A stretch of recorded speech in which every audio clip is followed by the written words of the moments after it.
Coimbatore, in a major healthcare infrastructure development, the Health and Family Welfare Minister, Ma. Subramanian, announced that paid wards will be introduced in a phased manner across all government hospitals in Tamil Nadu. The announcement was made during the inauguration of a new high-specialty medical building valued at 163.3 crores and a steam laundry facility costing 2.45 crores at the Coimbatore Medical College Hospital.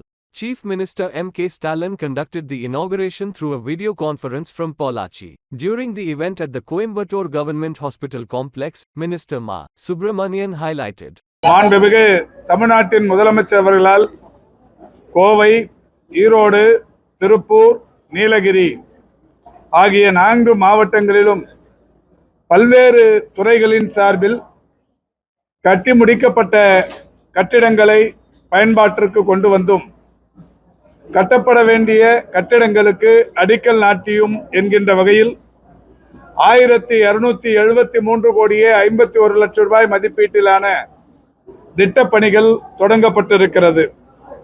குறிப்பாகவும் சிறப்பாகவும் மருத்துவம் மற்றும் மக்கள் நல்வாழ்வுத்துறைக்கு இந்த 4 மாவட்டங்களிலிருந்தும் ஏராளமான பணிகள் முடிவுற்றவைகள் பயன்பாட்டிற்கு கொண்டு வரப்பட்டிருக்கிறது. அதோடு மட்டுமல்லாது புதிய பணிகளும் தொடங்கி வைக்கப்பட்டிருக்கிறது.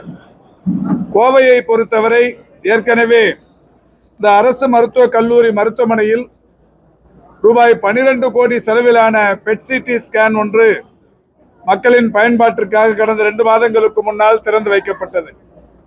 தமிழ்நாட்டிலேயே இந்த அரசு பொறுப்பேற்பதற்கு முன்னால் புற்றுநோயை அதிதுல்லியமாக கண்டறிகிற வகையில் 2 இடங்களில் மட்டுமே பெட் சிடி ஸ்கேன்கள் இருந்தது. ஒன்று ராஜீவ்காந்தி அரசு மருத்துவமனை, மதுரை ராஜாஜி அரசு மருத்துவமனை. அரசு பொறுப்பேற்றதற்கு பிறகு கோவை, சேலம், திருநெல்வேலி, தஞ்சாவூர், காஞ்சிபுரம் போன்ற 5 இடங்களிலும் கலைஞர் நூற்றாண்டு உயர் சிறப்பு மருத்துவமனையிலும் இந்த பெட் சிடி ஸ்கேன்கள் அமைக்கப்பட்டு பயன்பாட்டில் இருந்து கொண்டிருக்கிறது.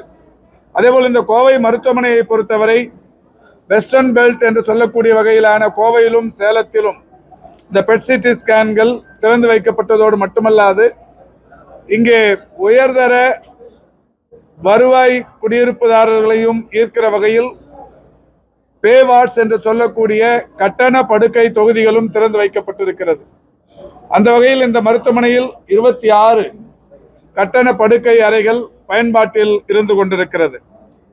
இன்றைக்கு மேலும் இந்த மருத்துவக் கல்லூரி மருத்துவமனை பல்வேறு புதிய வசதிகளை பெறுகிற வகையில் 287 கோடியே 56 லட்சம் மதிப்பீட்டில் ஜப்பான் பன்னாட்டு கூட்டுறவு முகமையின் சார்பில் அதனுடைய நிதி ஆதாரத்தை பெற்று 2,21,922 சதுர அடி பரப்பிலான ஒரு பிரம்மாண்ட மருத்துவமனையின் கட்டிடம் தற்போது மாண்புமிகு தமிழ்நாட்டின் முதலமைச்சர் அவர்களால் பொள்ளாச்சியிலிருந்து காணொலியின் வாயிலாக திறந்து வைக்கப்பட்டிருக்கிறது. இங்கே 100 தீவிர சிகிச்சை பிரிவுக்கான படுக்கைகளுடன் 300 படுக்கை வசதிகள் புதிதாக ஏற்படுத்தப்பட்டிருக்கிறது. 10 அறுவை சிகிச்சை அரங்குகள், MRI scan, CT scan, mammogram, digital X ray, endoscopy, fluoroscopy போன்ற பல்வேறு அதிநவீன தொழில்நுட்பத்துடன் கூடிய கருவிகள் இன்றைக்கு மாண்புமிகு தமிழ்நாட்டின் முதலமைச்சர் அவர்களால் கோவை அரசு கல்லூரி மருத்துவமனைக்கு அர்ப்பணிக்கப்பட்டிருக்கிறது.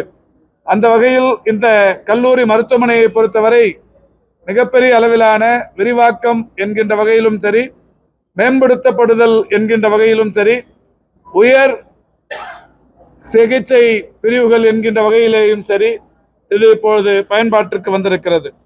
இதேபோல் மாண்புமிகு தமிழ்நாட்டின் முதலமைச்சர் அவர்களால் வால்பாறையில் பழங்குடியின மக்களும் மலைவாழ் மக்களும் பயன்பெறுகிற வகையில் 9 கோடியே 45 லட்சம் மதிப்பீட்டில் கட்டிடம் கட்டப்பட்டு அது தற்போது மக்களின் பயன்பாட்டிற்காக திறந்து வைக்கப்பட்டிருக்கிறது.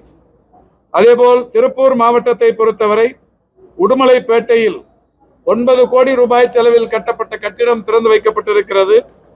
வீரபாண்டி பகுதியில் கட்டப்பட்ட ஒரு மருத்துவத்துறையின் கட்டிடத்தையும் மாண்புமிகு தமிழ்நாட்டின் முதலமைச்சர் அவர்கள் தற்போது திறந்து வைத்தார்கள்.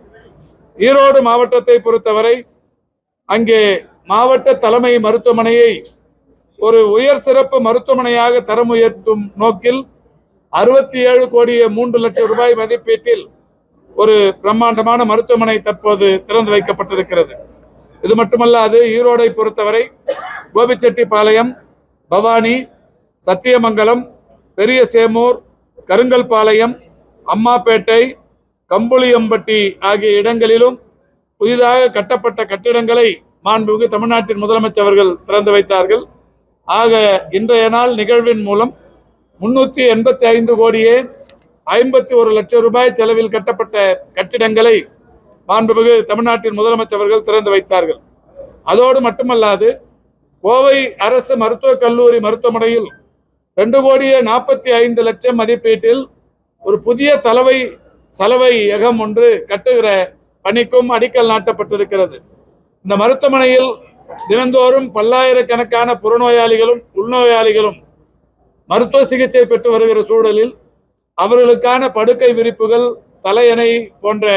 தலையணை உரைகள் போன்றவைகள் எல்லாம் தினந்தோறும் சுத்தப்படுத்தி தூய்மைப்படுத்துவதற்கு ஏதுவாக 2 கோடியே 45 லட்சம் மதிப்பீட்டில் ஒரு சலவையகம் ஒன்றுக்கான அடிக்கல்லை மாண்புமிகு தமிழ்நாட்டின் முதலமைச்சர் அவர்கள் நட்டிருக்கிறார்கள்.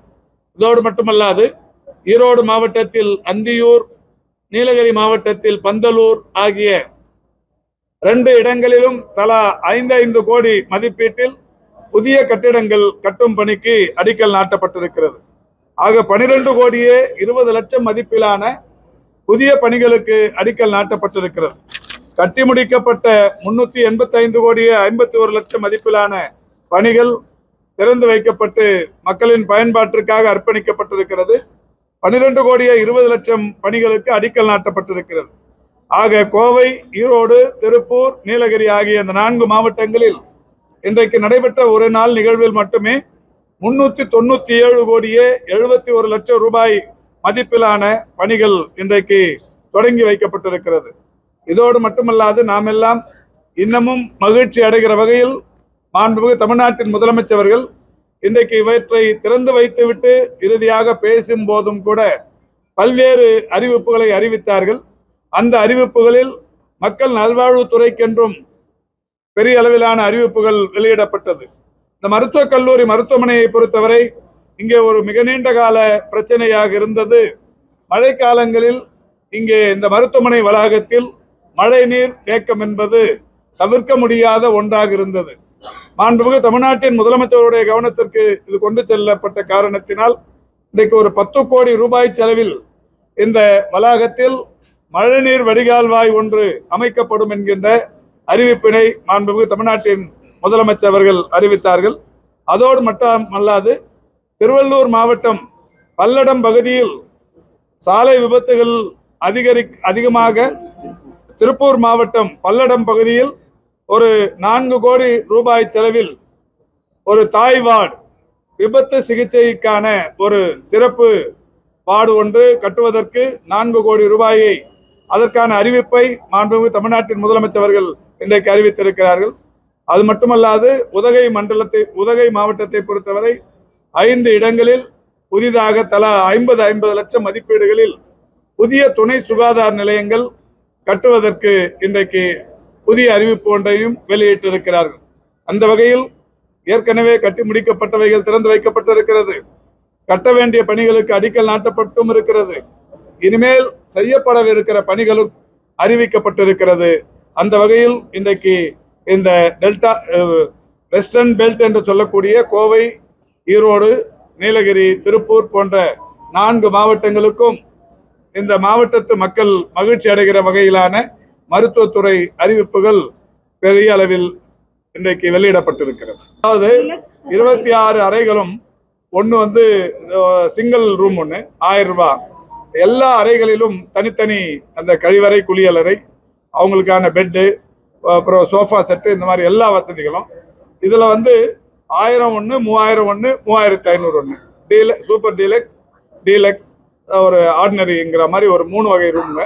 இதில் 26 ரூம் இங்கே சேலத்தில், ஒவ்வொரு மருத்துவமனை இங்கே கோயம்புத்தூரில், சேலத்தில் இதை 10 படுக்கைகள் அங்கே திறந்து வச்சிருக்கிறோம். இப்போ கிண்டியில் 70 படுக்கைகள் திறந்து வைக்கப்பட்டிருக்கிறது. மதுரையில் ஏற்கனவே திறந்து வச்சிருக்கிறோம்.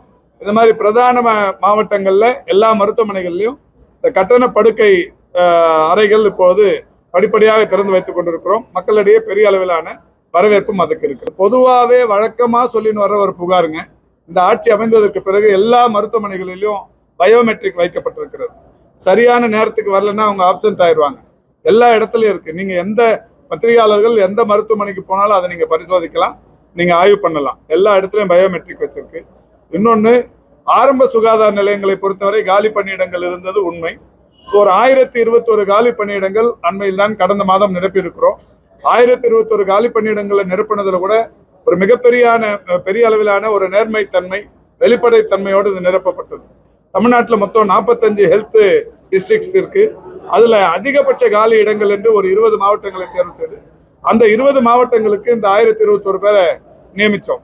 நியமிக்கிறது கூட இந்தியாவில் முதல் தடவையா ஃப்ரெஷ் கேண்டிடேட்டுக்கு கவுன்சிலிங், இந்த மாதிரி கவுன்சிலிங் நடத்தி அவங்கவுங்க விரும்புகிற இடத்துக்கு அனுப்பி இன்னைக்கு எல்லாரும் போய் வேலையில் சேர்ந்துட்டாங்க. ஊட்டியிலெல்லாம் 100% காலி பணியிடங்கள் நிரப்பப்பட்டிருக்கிறது. ஊட்டியில 70க்கும் மேற்பட்ட காலி பணியிடங்கள் இருந்தது. இப்போ ஒரு காலி பணியிடம் கூட அங்கே இல்லை என்கின்ற நிலை உருவாகி இருக்கிறது.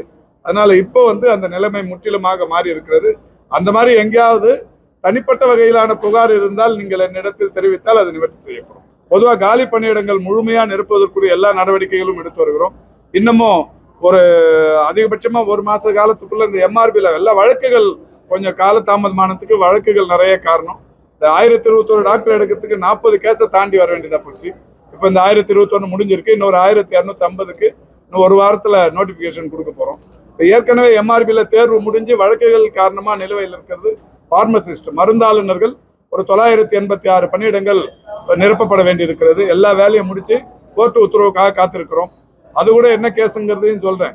அதுல இப்போ டாக்டருங்களுக்கும் நர்ஸுங்களுக்கும் நம்ம கோவிட்ல பணியாற்றியவர்களுக்கு ஒரு 5 மதிப்பெண் கொடுத்தோம். அப்போ பார்மசிஸ்டும் எங்களுக்கு வேணும்னு கேட்டாங்க. பார்மசிஸ்டுக்கு கொடுக்கக்கூடாதுன்னு மற்ற துறையினர் சொல்றாங்க. என்னன்னா, இவங்க கோவிட் காலத்துல யாரும் ஒர்க் பண்ணல, ஒர்க் பண்ணாதவங்களுக்கு அந்த 5 மதிப்பெண் கொடுத்தா அது இந்த துறைக்கு இழைக்கிற அநீதி அப்படின்ற மாதிரி சொன்னாங்க. அதனால இப்போ அந்த கேஸு அது முடிய போகுது. முடிஞ்ச உடனே அந்த 986 பணியிடங்கள் நிரப்பப்பட போகுது. 1066 சுகாதார ஆய்வாளர்கள் பணியிடங்கள் முழுமை பெற்றிருக்கிறது. அதுவும் கூட ஒரு வழக்கு, அந்த வழக்கும் விரைவில் முடிவுக்கு வரும் என்று எதிர்பார்க்கிறோம். அதுவும் நிரப்பப்பட போகுது. 2251 கிராம சுகாதார செவிலியர்கள், அதுவுமே இப்போ இந்த ஃபைனல் ஸ்டேஜில் இருக்கு. அந்த வேலையும் இப்போ முடிஞ்சோம். இதில் என்னன்னா, சர்டிஃபிகேட் வெரிஃபிகேஷன், கம்யூனல் ரொட்டேஷன், இந்த மாதிரி அவங்களுடைய தேர்வு, அவங்களுடைய படிப்பு, இந்த மாதிரி நிறைய விஷயங்களை அந்த MRP medical services recruitment board ரொம்ப சரியா பார்த்து இதுல ஒரு சிறிய குறை கூட ஏற்படக்கூடாது என்கின்ற வகையில் கவனமாக செய்து கொண்டிருக்கிறார்கள். இவ்வளவு பணியிடங்களும் நிரப்பப்பட போகுது. கடந்த ஒரு மாசத்துல மட்டும் 1021 மருத்துவர்கள் பணியிடம் தரப்பட்டது.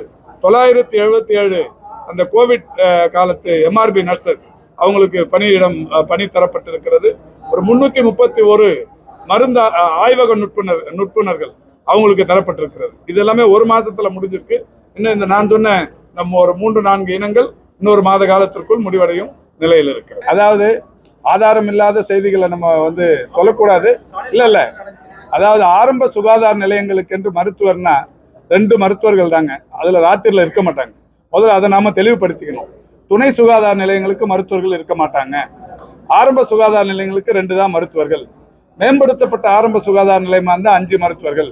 அங்க மட்டும்தான் முழு நேரமும் 24 மணி நேரமும் மருத்துவர்கள் இருப்பாங்க. இந்த ஆரம்ப சுகாதார நிலையத்தில் இருக்கிற 2 மருத்துவர்களை பொறுத்த வரைக்கும் நைட்ல காலான் டியூட்டி, அவங்கள தொலைபேசியில் அழைத்தால் மட்டுமே வருவாங்க. அதனால எல்லா மருத்துவமனையிலையும் ராத்திரில டாக்டர் இல்லை அப்படின்னு சொல்ற புகார் ஏற்புடையது அல்ல. இந்த செட்டப் அந்த மாதிரி, இந்த மருத்துவத்துறையின் செட்டப் அந்த மாதிரி. இப்போ நாங்க முடிஞ்ச அளவுக்கு மக்கள் தொகையின் அடிப்படையில் இந்த ஆரம்ப சுகாதார நிலையங்களை கூட மேம்படுத்தப்பட்ட ஆரம்ப சுகாதார நிலையங்களை மாற்றுவதற்குரிய நடவடிக்கைகளை ஒன்றிய அரசோடு கலந்து பேசிக் கொண்டிருக்கிறோம்.